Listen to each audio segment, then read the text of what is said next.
Good morning. Here are the Sanibel Island and Southwest Florida update as of February 1st, 2023. Tarpon Bay Explorers is reopening. 4 months after Hurricane Ian struck and devastated the island, Tarpon Bay Explorers, located at 900 Tarpon Bay Road, has announced it will reopen Wednesday, February 1st, with limited hours and offerings. Currently, they offer kayaks and paddleboards. They will be available to rent from 8 a.m. to 3 p.m. The nature-themed gift shop will be open from 8 a.m. to 5 p.m. on Mondays, Wednesdays, Fridays, and Saturdays. At the height of the season, Tarpon Bay usually employs 30 to 35 employees. Currently, they only have 2 employees on staff. Since available activities are limited, they are waiting to see what the demand will be before they bring back more staff.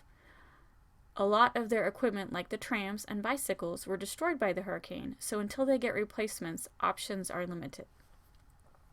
The Bailey Matthews National Shell Museum is reopening Wednesday, February 1st, to visitors for a unique, limited-time experience of shells, natural history, and perspectives of the recent events of Hurricane Ian. There is no required admission fee. However, a minimum donation amount of $10 for an adult or $5 for a child is suggested in support of the museum's recovery and rebuilding. The museum will remain open with this limited-time experience until reconstruction work begins later this spring. The museum hours are 11 a.m. to 3 p.m., Tuesday through Friday, although those hours are subject to change, so visitors are encouraged to visit shellmuseum.org in advance to reconfirm the hours.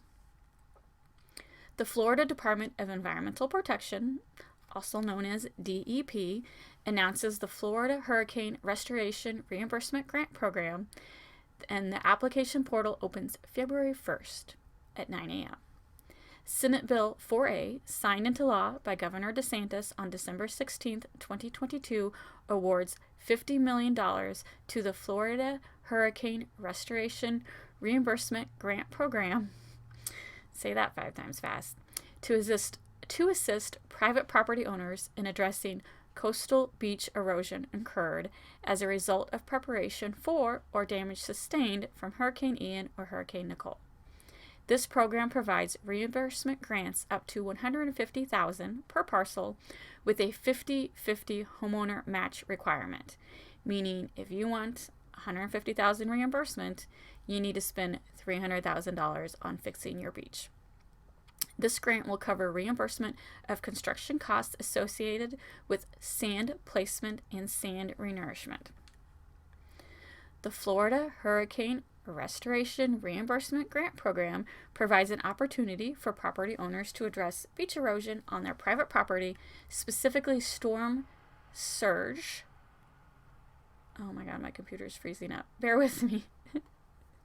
Specifically storm surge washouts in a timely manner to restore the beach dune and provide for safe access to and from the beach.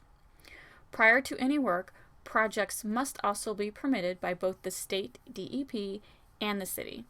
Permit applications will include the volume of sand proposed, the source of the sand, documentation that the sand is beach compatible, a site plan or aerial showing location of sand to be placed, equipment to be used, a plan to access the work area, and other details as may be necessary to evaluate the work proposed.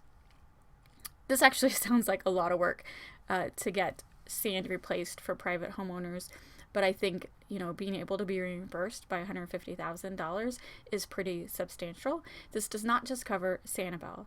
This covers anyone in those 28 affected counties from Hurricane Ian. So there's been a lot of news about people talking about, Sanibel gets all this money. It's not just Sanibel. It's for everyone in Florida affected by Hurricane Ian. Thanks for listening.